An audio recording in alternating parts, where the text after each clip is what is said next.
nos repasar ayer el último desarrollo, ¿no? Y nos mira claramente que tiene una intensificación de tensión entre partidos envolvidos en la disputa y países envolvidos en la disputa en el momento aquí de nuestra región. Y para eso es importante que Aruba continuamente está repasando junto con el departamento local, los ministerios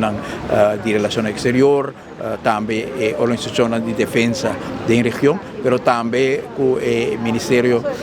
de Asuntos de Relaciones Exteriores y Defensa de Holanda. Nos hace un último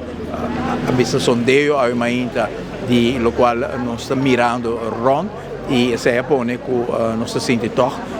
que es importante para nos preparar para todo el escenario que tiene. Y en el caso aquí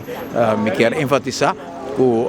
nos no tiene ninguna indicación de que algo vai passar, o que vai passar e que momento algo lo vai passar, pero en todo caso está palpável que a tensão está aumentando e por motivo de permanência na casa no momento aqui para dirigir parte importante de preparação para qualquer eventualidade. Está muito importante, por motivo de me comunicar também que está na Holanda, que nós só temos que preparar para uma leitura importante, uma conferência grande a Reino, tem também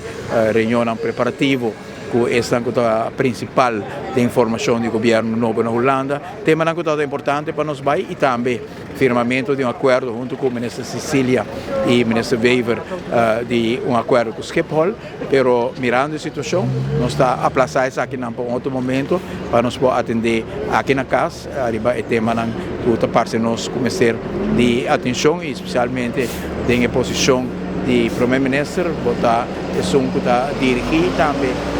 toda a preparação.